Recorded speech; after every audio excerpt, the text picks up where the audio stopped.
What's up, everybody? Maik Wiedenbach here. Today's topic is Ozempic. Ozempic is the greatest thing. Will it cure obesity? America will get fit again? Or is it the worst thing ever? Well, let's try to see.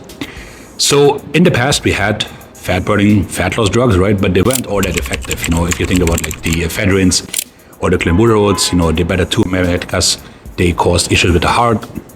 Then you have T3, which obviously makes everything catabolic, lose a bunch of muscle. Then fen-phen, amphetamines.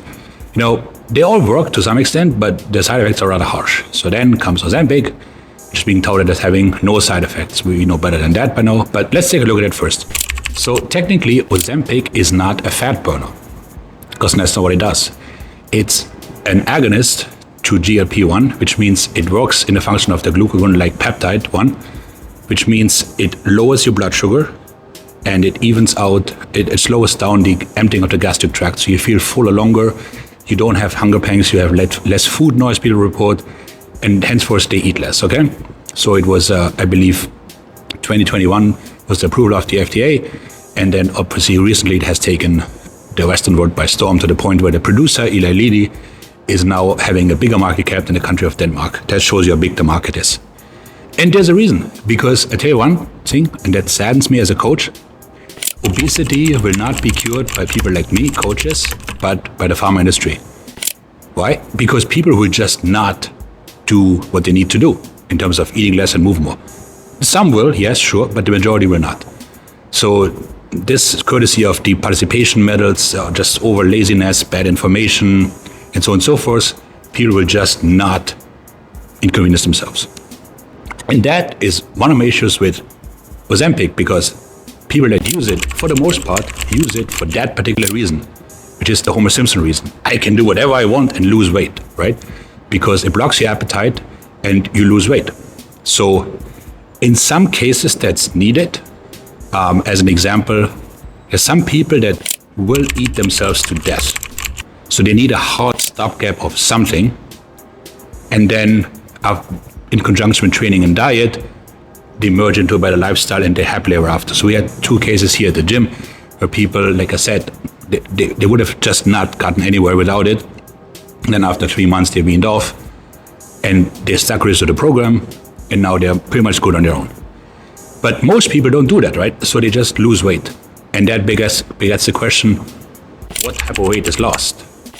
Because if you don't train with weights and you do something as catabolic as cutting your calories, then most likely lose a bunch of muscle.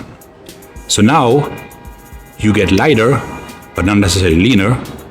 And then from there on, the question is, how do you get off the drug? Because you haven't established healthy patterns as to training, eating better.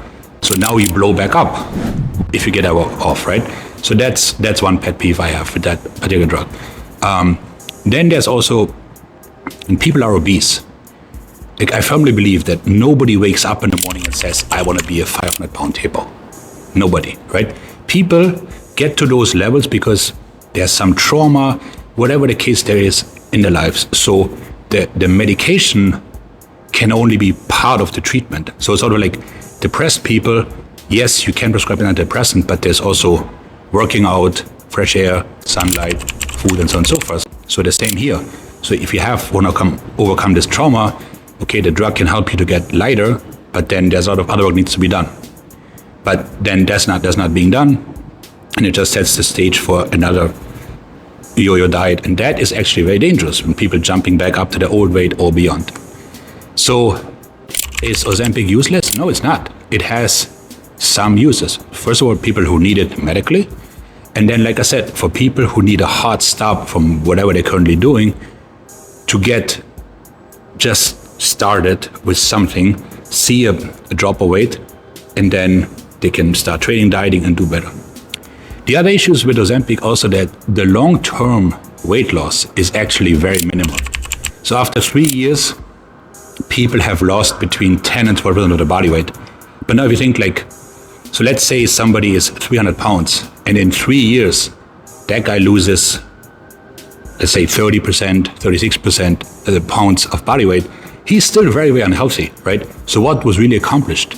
Nothing, But sadly, I will not stop the run on Ozempic. We will keep using it. But I do think that at the very best, it's an okay starting drug, but it's not a lifestyle thing that you can just take and take and take. So let me know what you think in the comments. As always, I'm taking suggestions. Maik out.